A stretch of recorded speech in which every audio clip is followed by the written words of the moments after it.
Good evening. एमएसएससी academy में आपका स्वागत है। आई होप आप लोग अच्छे होंगे और इन्जॉय के साथ पढ़ाई भी कर रहे होंगे।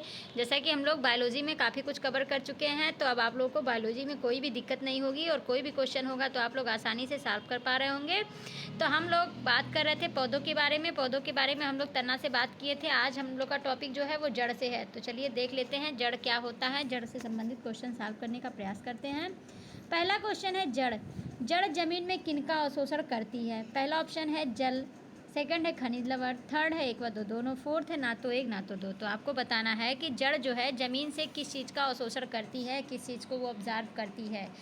तो पौधे का जड़ क्या होता है? पौधे का वह भाग जो बीजों के अंकुरण के समय मूलांकुर से बनता है और प्रकाश के विपरीत लेकिन जल एवं भूमि की ओर बढ़ता जाता है, वो जड़ कहलाता है। और जड़ जो होता है ज़मीन से जल और खनिज लवण दोनों का अवशोषण करता है। तो आपका ऑप्शन नंबर थर्ड जो है राइट हो जाएगा, जल व खनिज लवण दोनों। ओके, तो ऑप्शन नंबर थर्ड जो है राइट हो गया।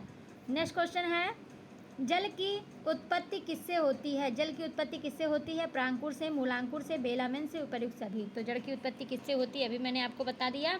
तो चलिए आंसर देने की कोशिश कीजिए क्या हो सकता है। तो जड़ क्या होता है? पौधों का वह भाग जो बीजों के अंकुरण के समय मूलांकुर से बनता है और प्रकाश के विपरीत लेकिन जल एवं भूमि की ओर बढ़ता जाता है, जड़ कहलाता है।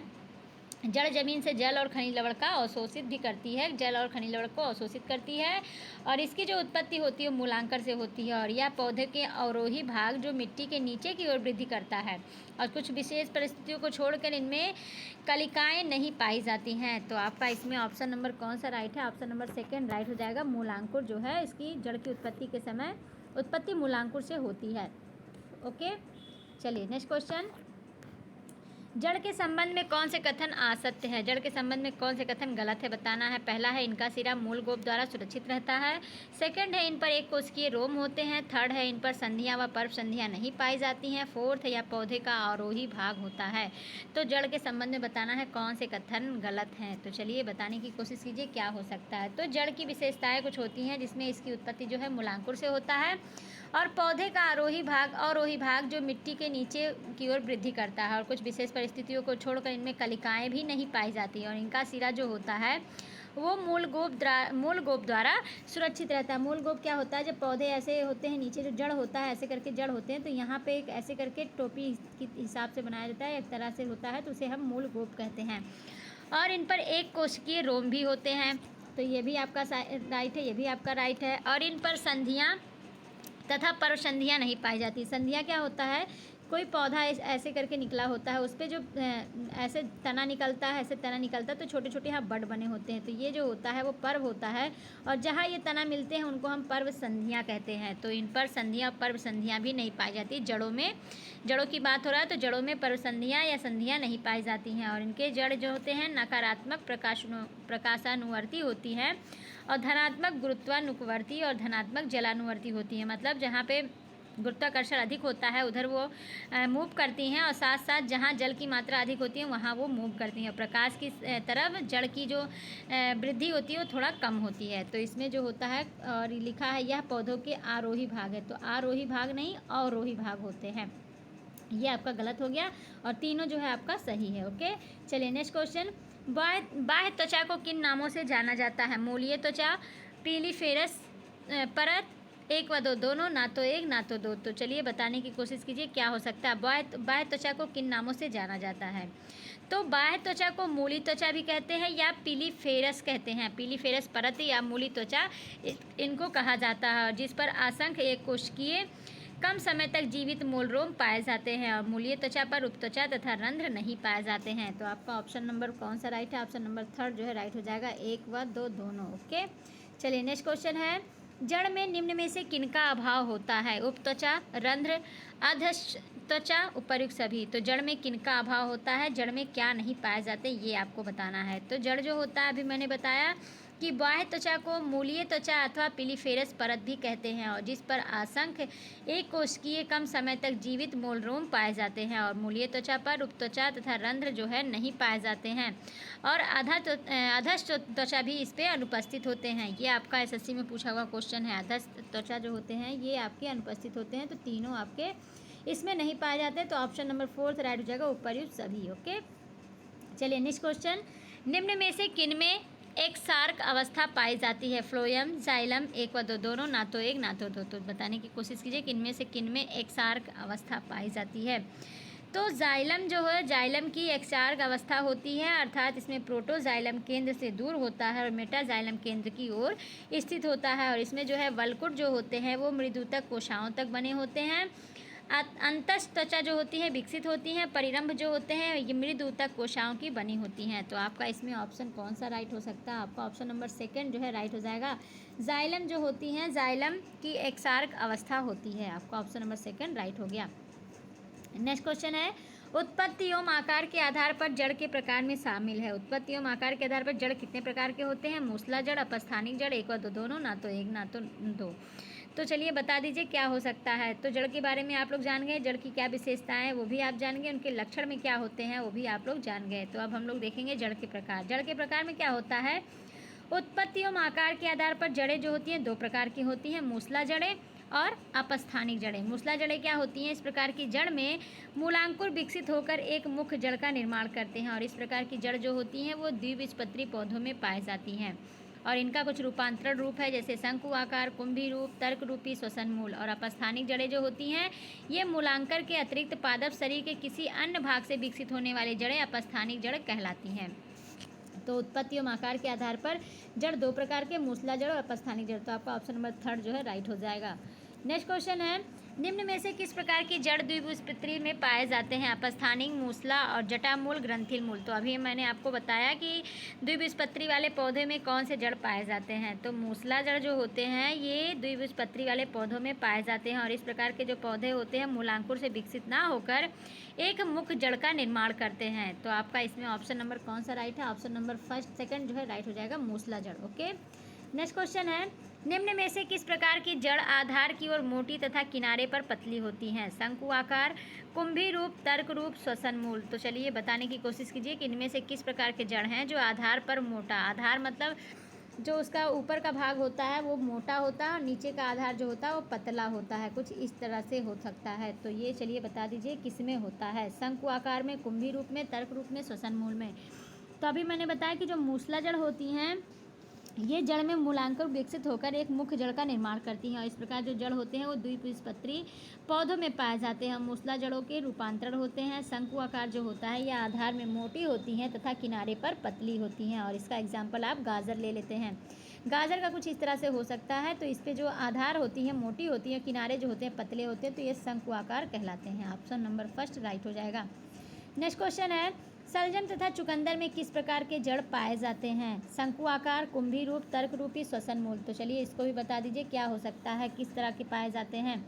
तो आप शलजम देखे होंगे, शलजम का कुछ आकार, शलजम जो होते हैं कुछ इस तरह से उसका आकार होता है शलजम।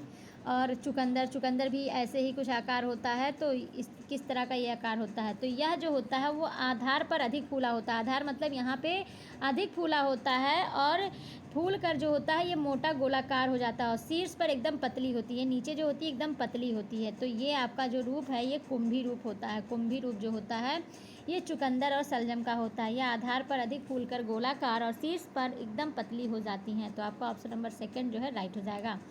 नेक्स्ट क्वेश्चन है, तर्क रूपी जड़ किस प्रकार की होती हैं? मध्य में फूली हुई और आधार व शीर्ष की ओर पतली होती हैं। मध्य में पतली और शीर्ष पर मोटी होती हैं। आधार पतली होती हैं और शीर्ष मोटी होती हैं। आधार और शीर्ष दोनों एक समान होते हैं। तो आपको बताना है कि तर्क रूपी जड़ किस तरह की होती हैं। तो तर्क रूपी जो जड़ होती हैं यह मध्य में फूली होती हैं। मध्य में फूली होती हैं मतलब ऐसे फूली होती हैं, मध्य में फूली होती है और आधार जो होता है और शीर्ष की ओर जो है पतला होता है। इधर थोड़ा पतला होता है, नीचे भी थोड़ा पतला होता है, बीच में मोटा होता है। जैसे आप मूली देखे हैं, मूली जो है इसी का एग्जाम्पल है। बीच में मोटा होता है, ऊपर पतला और नीचे पतला होता है। तो तर्क रूपी जो होती हैं मध्य में फूली हुई, आधार और शीर्ष पतली होती हैं। आपका ऑप्शन नंबर फर्स्ट जो है राइट हो जाएगा। ओके, चलिए नेक्स्ट क्वेश्चन है, राइजोफोरा तथा पादप सुंदरी किस प्रकार के मूल हैं? शंकु आकार, कुंभी रूप, तर्क रूपी, श्वसन मूल। तो चलिए बता दीजिए राइजोफोरा और पादप सुंदरी किस प्रकार का है। तो ये श्वसन मूल के पौधे हैं। श्वसन मूल के पौधे क्या होते हैं? या श्वसन के लिए द्वितीयक जड़ें ऋणात्मक गुरुत्वानुवर्ती या समुद्र के लवड़ी मृदा में पाए जाते हैं। और राइजोफोरा, पादप सुंदरी आज इसके जो है इसके एग्जाम्पल हैं, श्वसन मूल के एग्जाम्पल हैं। तो आपका ऑप्शन नंबर फोर्थ राइट हो गया। नेक्स्ट क्वेश्चन है, मूलांकुर के अतिरिक्त पादप शरीर के किसी अन्य भाग से विकसित होने वाले जड़ें क्या कहलाते हैं? मूलांकुर के अतिरिक्त पादप शरीर के किसी अन्य भाग से विकसित होने वाले क्या कहलाते हैं? मूसला जड़, अपस्थानिक जड़, एक व दो दोनों, ना तो एक ना तो दो। तो अभी मैंने आपको बताया कि मूलांकुर के अतिरिक्त पादप शरीर के किसी अन्य भाग से विकसित होने वाले जो जड़ें होती हैं वो अपस्थानिक जड़ें कहलाती हैं। और इस प्रकार की जड़ों को अपस्थानिक जड़ तंत्र भी कहते हैं। अपस्थानिक जड़, झकड़ा जड़ जो होते हैं ऐसे करके ढेर सारे फैले रहते हैं, ज़मीन के अंदर केवल फैलते चले जाते हैं। तो इस तरह के जो जड़ होते हैं वो अपस्थानिक जड़ होते हैं। आपका ऑप्शन नंबर 2 राइट हो जाएगा। नेक्स्ट क्वेश्चन है, अपस्थानिक जड़ें किस प्रकार के पौधों में पाई जाती हैं? एक बीजपत्री, द्विबीजपत्री, एक व दो दोनों, ना तो एक ना तो दो। तो अपस्थानिक जड़ें किस प्रकार के पौधों में पाई जाती हैं बताने की कोशिश कीजिए। तो मूलांकुर के अतिरिक्त जो है पादप शरीर के किसी अन्य भाग से विकसित होने वाले जो जड़ें होती हैं वो अपस्थानिक जड़ें कहलाती हैं। इस प्रकार की जड़ों को अपस्थानिक जड़ तंत्र कहते हैं। और इस प्रकार की जड़ें जो होती हैं वो एक बीजीय पौधों में पाई जाती हैं। एक बीजीय पौधों में पाई जाती हैं। आपका ऑप्शन नंबर 1 जो है राइट हो जाएगा।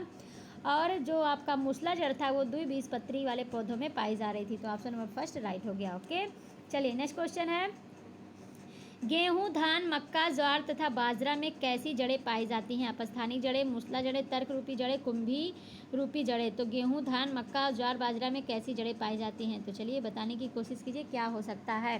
तो विशेष जैविक कार्य के लिए कुछ जड़ें होती हैं, जैसे अधिपादपी और आपका जिसे हम वायवीय भी कहते हैं। तो और अब हम बात किए हैं अभी मूसला जड़ की और अपस्थानिक जड़ की। तो इस तरह से कुछ जैविक कार्य के भी लिए भी जड़ें होती हैं जिनकी हम बात करेंगे अभी। और पहले हम लोग देखते हैं कि गेहूं, धान, मक्का, ज्वार और बाजरा में कैसी जड़ें होती हैं। तो गेहूं, धान, मक्का और ज्वार, बाजरा में अपस्थानिक जड़ें पाई जाती हैं। अपस्थानिक जड़ें, आपका ऑप्शन नंबर 1 जो है राइट हो जाएगा। अपस्थानिक के बारे में मैंने आपको बता ही दिया। और इसमें कुछ इसका रूपांतरण रूप भी होता है, जैसे कंद गुच्छ मूल होते हैं, साकंद मूल होते हैं, वलीयता मूल होते हैं, मणि रूपाकार मूल होते हैं, ग्रंथिल मूल होते हैं, जटा मूल होते हैं, स्तंभ मूल होते हैं, आरोही मूल होते हैं, बटरेस मूल होते हैं, परजीवी मूल होते हैं। साथ साथ वायवीय मूल और पड़ मूल भी इसके रूपांतरण हैं, अपस्थानिक जड़ों के रूपांतरण हैं। तो आपका इसमें ऑप्शन नंबर 1 जो है राइट हो जाएगा। नेक्स्ट क्वेश्चन है, भ्रूण के मूलांकुर से बनने वाले जड़ें क्या कहलाते हैं? भ्रूण के मूलांकुर से बनने वाले जो जड़ हैं वो क्या कहलाते हैं? मूसला जड़, अपस्थानिक जड़, एक व दो दोनों, ना तो एक ना तो दो। तो चलिए बताने की कोशिश कीजिए क्या हो सकता है भ्रूण से मूलांकुर से बनने वाले जड़ें।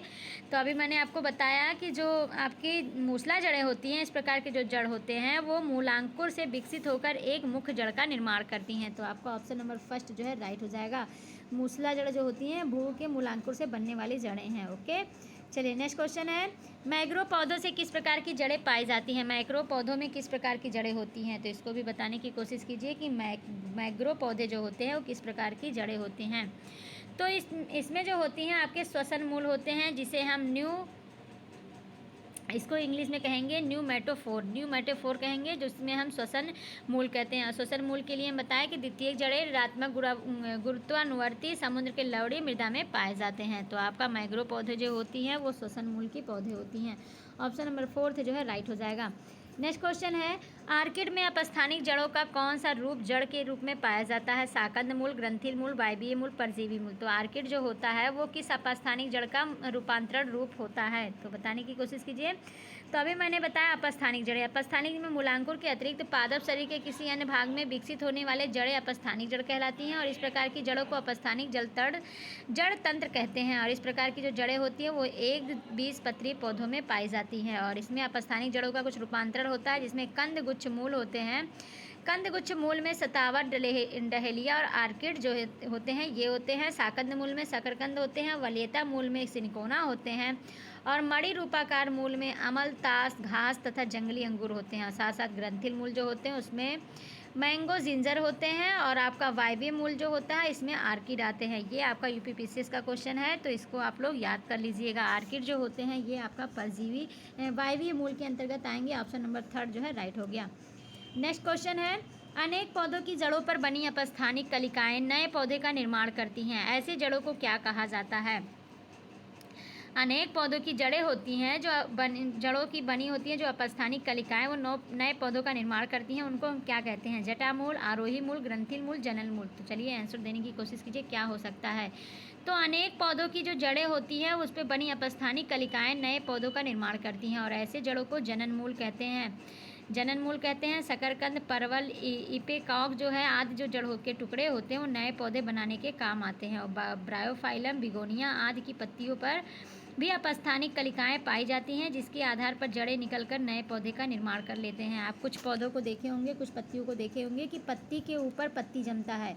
पत्ती के ऊपर पत्ती जो जमता है वही आपका जनन मूल कहलाएगा। और ये पत्ती जो होती है वो नीचे गिर जाती है तो नया पौधा निर्माण कर लेता है। तो इसमें जो है आपका ऑप्शन नंबर 4 जो है राइट हो जाएगा। नेक्स्ट क्वेश्चन और आज का लास्ट क्वेश्चन, वायवीय जड़ें के बाहरी परतें एक विशेष स्पंजी ऊतक से बनी होती हैं। यह ऊतक क्या कहलाता है? बिगोनिया, बेलामेन, एक व दो दोनों, ना तो एक ना तो दो। तो अभी मैंने बात किया कि जो जड़ें होती हैं मूसला जड़ें होती हैं, अपस्थानिक जड़ें होती हैं और उसके साथ साथ एक विशेष जैविक कार्य करने वाली भी जड़ें होती हैं। उसमें अधिपादिपी या वायवीय अवशोषण जड़ें आती हैं।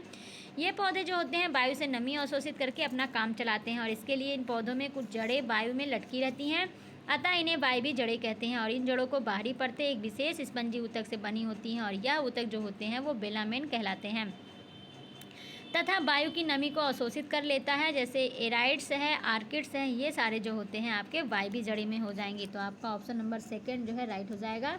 बेलामेन जो है यह ऊतक बेलामेन कहलाता है। ओके, तो इस प्रकार फ्रेंड आपको आज का सेशन अच्छा लगा होगा और आपको कुछ नई जानकारी मिली होगी, कुछ पुराना रिवीजन हुआ होगा। तो आप लोग वीडियो को मिस बिल्कुल ना किया करें, वीडियो को रेगुलर देखा करें ताकि आप लोग को पढ़ने में कोई दिक्कत ना हो, एग्ज़ाम में कोई दिक्कत ना हो और आप लोगों को सारे क्वेश्चन जो है कॉन्सेप्ट क्लियर हो जाएँ और एग्ज़ाम में आप लोग को कॉन्फिडेंस भी आए। तो आज के लिए बस इतना ही, अब मिलते हैं नेक्स्ट वीडियो में। तब तक के लिए thank you so much all friends.